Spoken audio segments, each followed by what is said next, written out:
It's not about manipulation and so forth. It's about creating a space so that the other person can, by himself or herself, come to that conclusion. I cannot manipulate anybody. I can't tell anybody to do anything. I can create an environment where they come to it on their own. And that's what you did over a long period of time. Talk about the work that I do, right?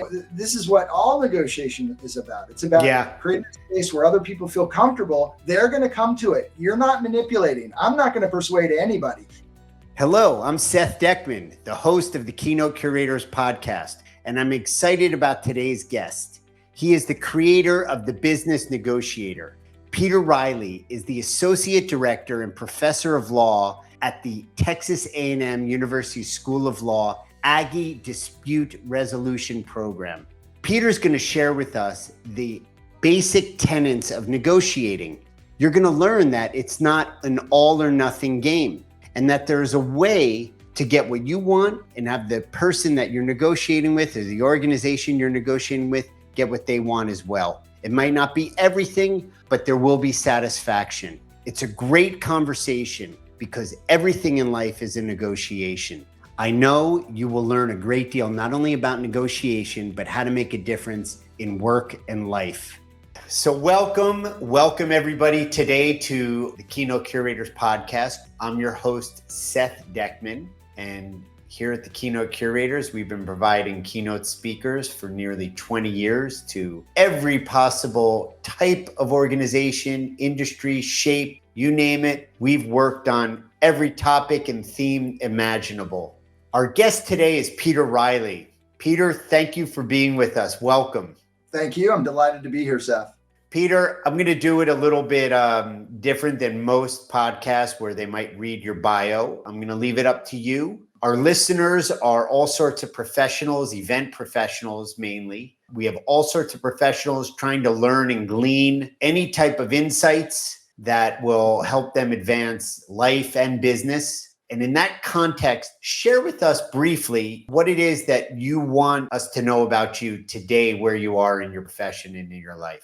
Sure. I guess what I do is I teach people how to negotiate and negotiate better. And people negotiate all day long at home, at work, and everywhere else. And I got interested in this field because 20 years ago, I was a lawyer at the United States Commission on Civil Rights. And part of my job was to go to the monthly meetings where I was the parliamentarian. So I was the guy who basically enforced all the rules at the meeting. And to make sure that things go smooth. Right, exactly.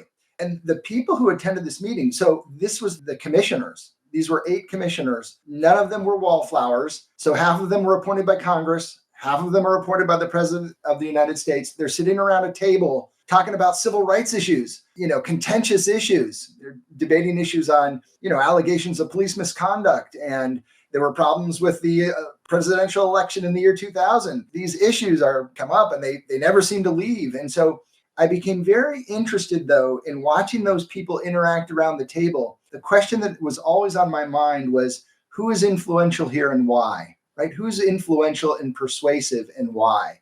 And that's kind of the question that has driven my work for the next 20 years. 20 years until now and continuing on is to be a teacher of negotiation in various contexts. I teach law students how to negotiate. I teach in executive training programs at universities, teach them how to negotiate. I go to all sorts of different conferences. It might be small groups of people, 6 people. I'll go into a room, teach them how to negotiate. Might be 600 people in the room. And I know you're a speaking agency and most people identify themselves as a speaker. I really call myself a trainer and a facilitator and somebody who teaches how to negotiate in the context of experiential learning, right? So They might be at a conference or there might be a few people in the room, but I'm not going to be sitting up there just talking to them, speaking to them, because they could sit there and watch YouTube for that. I'm going to get them engaged and involved in what they're in how to learn. Yeah, Peter, you and I did our first work together. I'm guessing, spitballing here, 15 years ago, maybe a little bit less, but we've known each other and worked together and stayed connected through the years. And we both had hairbacks. We both had a full head of hairbacks. I was just going to say, you read my mind. Not only do we share the same barber, but 20 years ago is about when I started the agency, and that's at least an inflection point in the origin story of how you got into being an expert and a master and a sought after trainer and developer in negotiation and the art of negotiation in business for law students.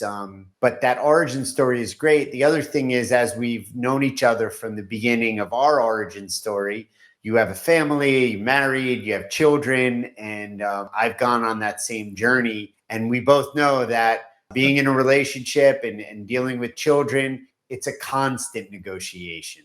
Constant negotiation. And kids, right? They're wonderful negotiators, mainly because they understand that when you say no, that's just an opening offer to them. They're ready to negotiate at this point, right? That's where the game begins for them. And they understand that. Later on in life, people start to say, oh, I'll go away after I hear no. Kids don't go away. And it's a really important thing to learn and to relearn as an adult. Yeah. And that's it, really interesting. I want to just dig a little bit deeper on that, because it could be the last no before the yes, or before a maybe, or before a reformulating of conditions, right? Or expectations. I have 3 daughters. 2 of them are twins, and one of them is hell-bent on getting an Apple Watch. She's going to get it. I guarantee you, Seth. She'll get it. It's just, is she going to get it in the year 2030 or the year 2023? You know? And it is fascinating because she's committed to the end result, and she's going through the labyrinth of every possibility. She's offering me, well, if I do this and this, then this. Or I fulfill these things, doesn't that mean that I get the Apple Watch? And then she'll try another tactic where she'll start showing me that this one has a different color watch band. And don't I like that watch band? Isn't that color cooler than the one that we saw in the store? So she's just, if nothing else, that would be keeping the conversation alive, right? Right. Which could be a tactic. But the other side of the coin is me. I'm challenged because how much easier it is for me to be like, okay, here it is, credit card, here's the watch, right? And how do I, as part of that interaction, right, maintain my no, or maintain my position or my posture until, look, it's a father-daughter, but there is status and there is power, right? Sure. So pull that into, our everyday life. I've heard the phrase, Peter, everything's a negotiation. Crossing the street is a negotiation, et cetera, et cetera. So let's use that as a jumping off point about the first offer and how you're training, and walk us through some of the basics. Sure. Well, let me comment first on this negotiation you're conducting with your daughter, because I've heard of negotiations like this before. And one thing you really want to look out for, because this is a similar negotiation. The daughter wanted a dog. They did the negotiation. The father wanted the daughter to be on the math team, right? So they negotiated. In the end, they both got what they want. She got the dog, and the father got the commitment that she will be on the math team. But what happened was she was on the math team, but then quit very quickly, right? So she got the dog. So you have to build into the deal, right? The father wanted her on the math team for all of high school, right? But he didn't build that into the deal. So much of this is, it's great. You've got to have a conversation, but you've got to look long-term. How is this deal going to look long-term? Yeah. And children, adults too, will find that out, because technically, they're natural litigators. So Peter, not only is the Apple Watch negotiation going on, but as I'm talking to you, I remember a moment with my twins a couple of years ago when they showed an interest in skateboarding. And there were 2 negotiations for me. There was one with their mother, my wife, my dear wife, who was a little bit more cautious, and knee pads and elbow pads and helmets and the skateboard and where and how, and they need a teacher and all this kind of stuff.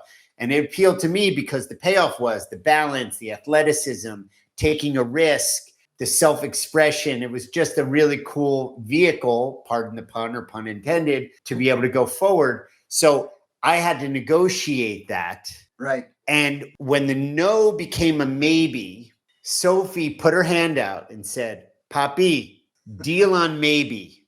And I was like, proud, but I felt like trapped. Like I had showed hand and ceded something, yielded something, and she gained that terrain. And that was where the new line was, and there was no going back.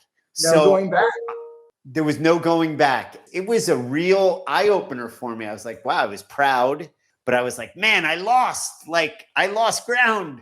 Yeah. No, So much of negotiation is about information. She got a little bit of information and boom, she grabbed it, right? And the other thing that's going on there is the issue of gender in negotiation. And I was asked by a group once to come in. It was a group of women professionals, and they did all sorts of different industries and different kinds of work. And they said, we want you to come in and work with us on negotiation. And they felt that they had some disadvantages in the workplace negotiating as women. But as it turned out, throughout the day of doing the training and doing the exercises, I think that I was able to convince them that no, in fact, they have some real advantages negotiating as women. Oftentimes, women are better listeners, and oftentimes they are better at continuing a conversation without allowing the other side to raise their defenses. And that is a key. You can be an amazing negotiator if you can just keep the conversation going. And then just like your daughter did, when you revealed just a tiny bit of information, boom, she got in there. And yes, it should be a moment of both pride and dissatisfaction because you're going to have to give her what she wants. Right. And she ended up getting the skateboard and they ended up really having a great time. And it was very, very cute because we got 2 skateboards, but they ended up going together as twins on one and they turned it into a bobsled. And, so the negotiation, turned into bobsleddings, and that was an unexpected result. Excellent. Peter, yeah, very, very, very cool. So bring us into your world. You're brought in by organizations. I know you do some executive coaching and training at Georgetown University, other important institutions and companies, private companies. What are some of the basics that, our listeners and anybody, wherever they are in their profession or life, can take away and apply right away and make a difference in how they relate to negotiation? Yeah, and it's interesting because so many people, when they're thinking about hiring me, a lot of people have this idea of, oh, we all know how to negotiate. We all do it every day. And so what can we bring him in for to sort of add to what we're doing? And part of what I do, I think, is really get them to start to divulge, okay, well, what is different and unique about your industry? So, for example, there's the issue of first offer in a negotiation. Who should make the first offer? And so I'll just ask you, Seth, right? You negotiate all the time. Do you have a specific strategy when you're talking to people or when there's a time for an offer to be thrown out? Do you generally have a rule that you have for yourself? I like to make the first offer, or I like the other party to make the first offer? Well, I'll answer the question this way. Typically, when we are booking speakers, and typically 99% of the time, or 98% of the time, there is a fixed fee. However, on occasion, and certainly with COVID and virtual and everything, there are opportunities for a fee to deviate or vary from what the typical ask would be. So the short answer is, as I'm talking, I wait for the door to be opened. Okay, no, that's a terrific answer. And it's interesting because here's why I like working with groups as opposed to sort of making a YouTube video where you all watch my YouTube video and you get the expertise that I give. If I go into a group, I'm going to be pulling out information from them, right? And so they're not just learning from me, they're learning from each other. And what's interesting is you can have a group of people, they've all worked together for 20 years. They still don't know how each other operates, even on basic questions like, hey, do you throw out the first offer? And what are the different things that you think of? Just like you answered, there are different things that might come into play, especially because of COVID. There might be all sorts of different factors. Well, at the end of that, if we get the response from several people in the room, sure, they can get my expertise on it. And as a matter of fact, the experts, I can show you articles that were written that tell you, yes, make the first offer. There's all sorts of advantages, it'll hang in the air. And if they can't come up with something else, then that's what will be the end of the day. I'll have other articles that will tell you, no, wait for the other side to make the offer because you have no idea what it might be. It might be way better than you ever dreamed of. So I can give you sort of academic literature on all sides of the issue, but only when you get in the room and you have different people describing their experiences. Then I think at the end of that, you come away with, some real lessons that I didn't necessarily create. As I said, I'm more of a facilitator in a lot of this, pulling out the information from all of you. In any given room that I'm in, I've got hundreds of years of experience. And part of my expertise is pulling out different stories and experiences from the people there, which incidentally also gives them reason to, hey, that's a reason to go talk to the person during a break or over a meal. Right. And so I think that they come to events because they want to have those experiences with each other and reasons to talk to each other, which I give them during my training. then they can execute those during their breaks or when they're running off to the restroom or whatever. I mean, I think that that's really a big part of my job. It's not just to give them information. They can pull that out of books or watching YouTube videos. Yeah. And I know you structure, when we do bookings with groups that are attracted to what you offer, that you do a lot of interactive stuff, you do exercises. And then from there, in the moment, you're kind of dancing with what pops up and what comes up in the room, in the conversation among the group, to then be that master facilitator and be able to distill and distinguish what people grapple with, or unbeknownst to them, what might be a strong point that they're not fully aware of.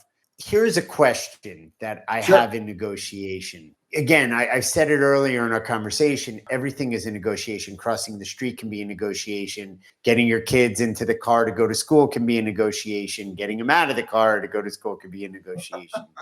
What are some of the common either misgivings, or what are some of the common threads or themes that you see that people that are either myths or not true, but that they live with and it impacts in a negative way their negotiation? Does that communicate? Does that question communicate? No, it absolutely does. And it's interesting because it's almost like you talk to people about negotiation, and a lot of people feel like, okay, I'll tell you what a negotiation is.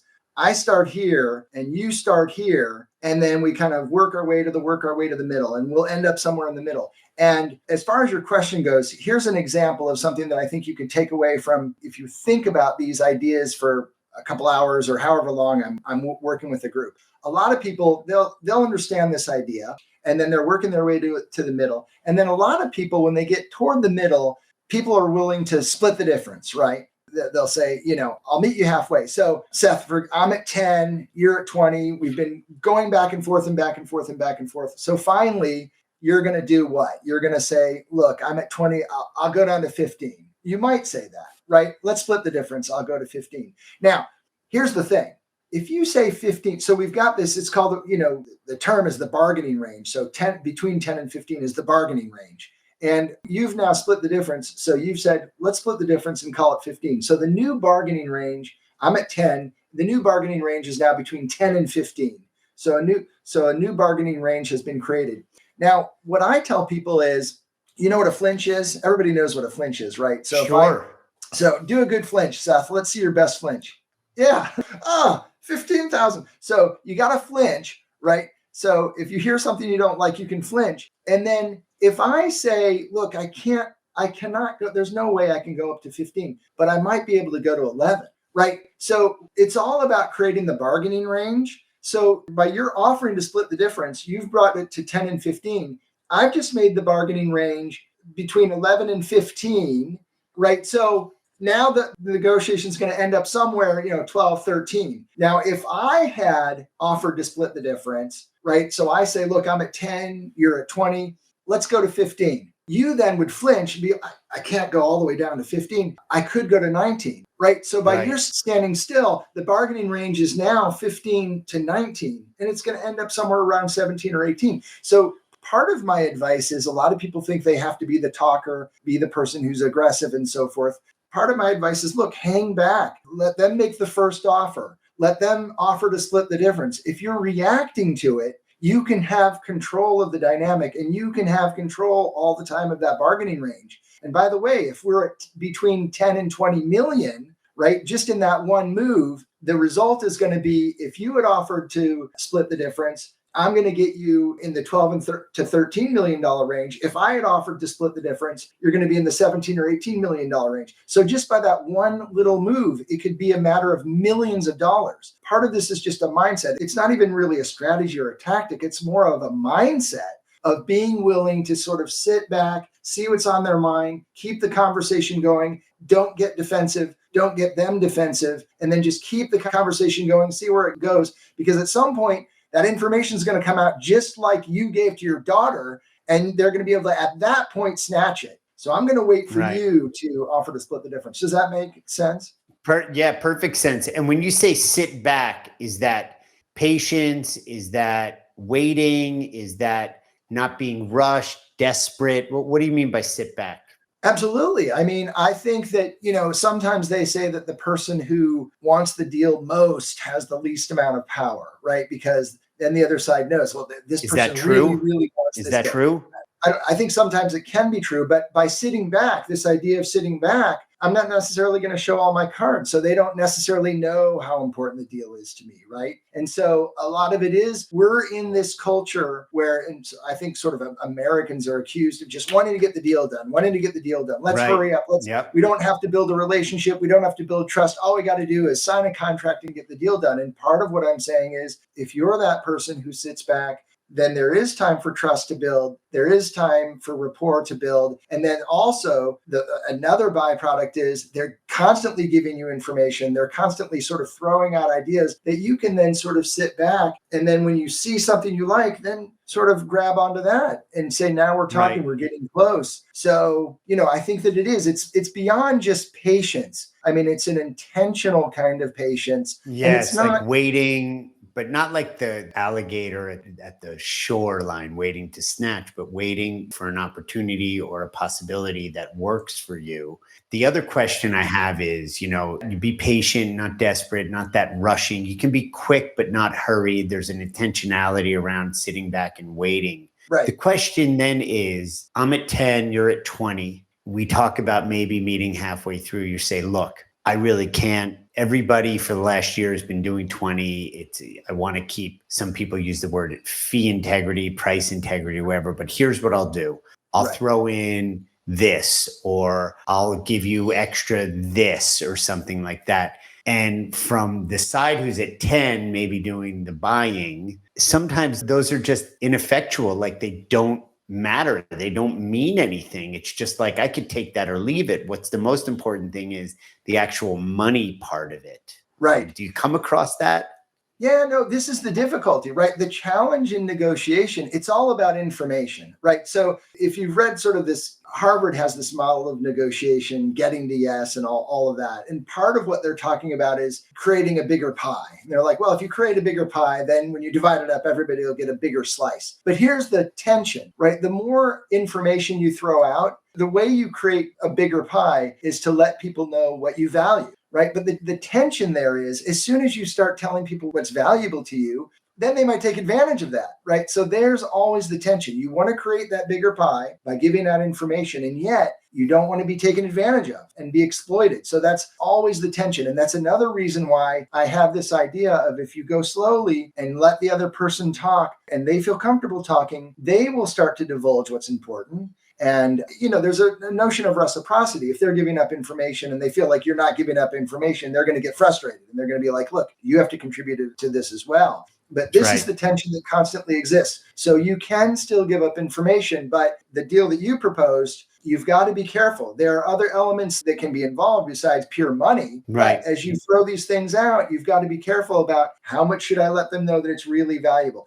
If I let them know that it's extremely valuable to me, they might try to waive the fee altogether. I don't want that to happen. So it's this delicate dance of giving out information so you can create that bigger pie, but also making it so that you're not exploited through that process. And I think, I had a recent experience where a new client of mine that found me on the internet called me and we had a conversation, and it took a year. The event had changed. There were some problems with COVID.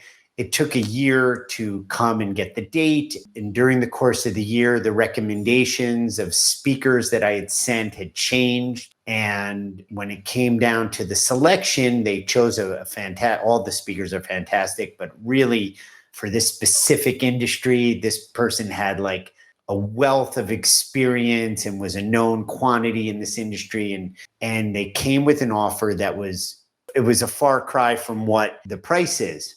So I told them up front, I said, listen, I don't think you're going to get a courteous, respectful consideration. This particular speaker does X amount of speeches a year and da, da, da, da, da. And I started opening up the can of worms and explaining. And they were like, oh, but if they do that many, then, kind of minimizing it. What's this one? And they live close. It's a direct flight. And so it started going sideways, and I stopped him and I said, look, if we're talking purely about fee, then I have to explain a little bit. I wasn't upset about it, right? But I was just first time they've ever hired a speaker. So in the context, I was reminding myself, this is an opportunity to work with them, and maybe they know or they don't know as deeply as some other buyers about, look, a speaker might live in your hometown, but it doesn't mean that they're going to be driving to the event. They could be at another event in Chicago, Montreal, Miami, the Bahamas, wherever, and they still have to fly, and it's time on their calendar. And they started parsing out all of these pieces. And so I had to be willing to walk away. And as a salesman, it's counterintuitive because everything I've been walking is towards the deal. Right. And now I had to walk away. So I said, listen, I can tell you what I think or what I know based on my 20 years relationship with this speaker, what you would get a courteous consideration and a respectful offer, and it might come with a counter, but where you're at, I can't bring it. So as much as it kills me, we've been talking for a year and we're so close to the goal line, I can't do it. And he said, I understand. I respect that. Let me talk to the boss.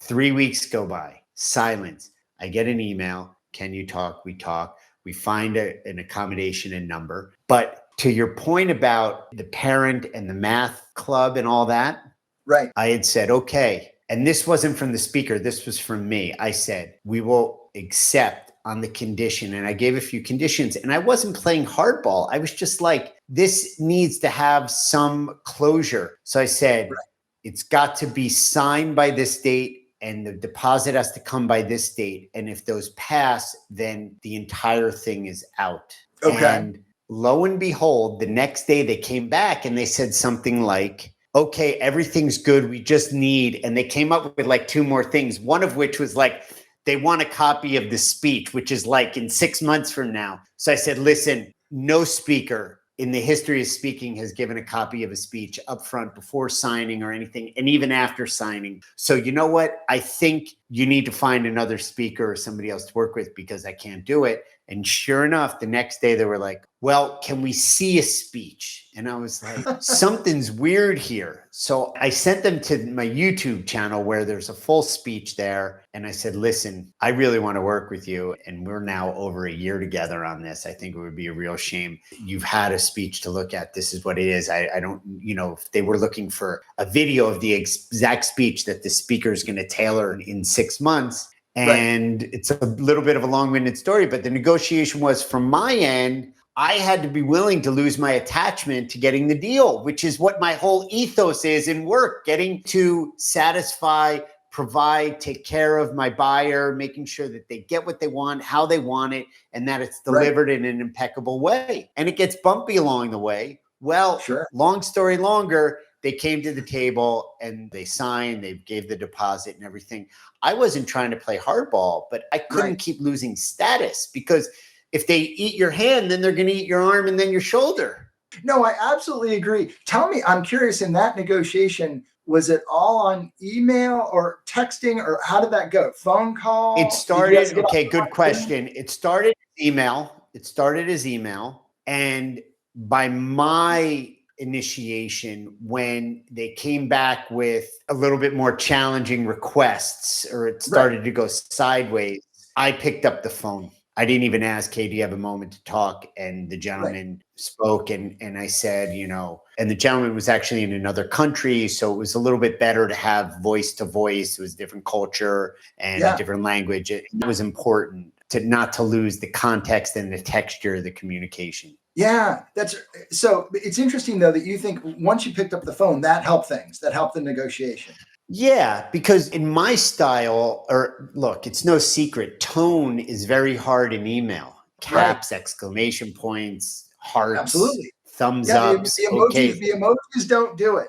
Because here's so much of what you said about that negotiation, it's a wonderful negotiation story, but there are a couple things going on there. You had very good intentions that was coming across to the other person. Like you kept working, didn't blow your cool, right? And so there's this notion of reciprocity. Reciprocity is the idea is you do something nice for me and I feel like I owe you. I owe that back. And so all Sure. of your behaviors were exhibiting like they owe you back, which I think was a powerful force working for you. Also picking up the phone. There's actually a Harvard Business Review study that says if you make a request online or on email versus in person, face to face, you'd think that it would be more likely that people will accept it face to face, right? You'd think maybe 2 or 3 times. What do you think the factor is? Like twice as likely that they would accept? 3 times? I would say it minimally twice as likely.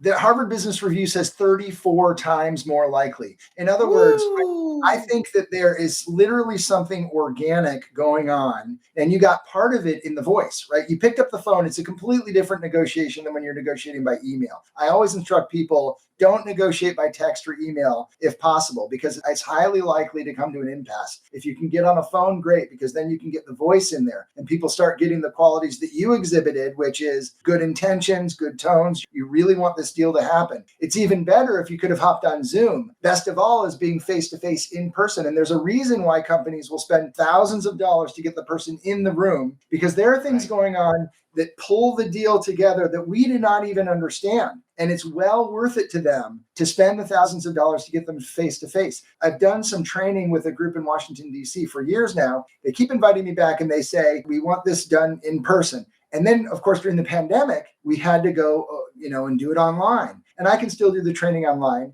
And then we did hybrid. But it's interesting because this year they're having me back again in person, and they're willing to pay the extra money to fly the managers from all over the country into DC to have them there in person. And they've told me it's a completely different situation when it's in person. And so much of the training is about that. And then they feel the effects of that when we're doing the training and after the training. And I mean, that's part of the lesson. And it's underscored through the different role plays that I do. People can feel that dynamic going on. And I can't really lecture about it. They've got to feel it.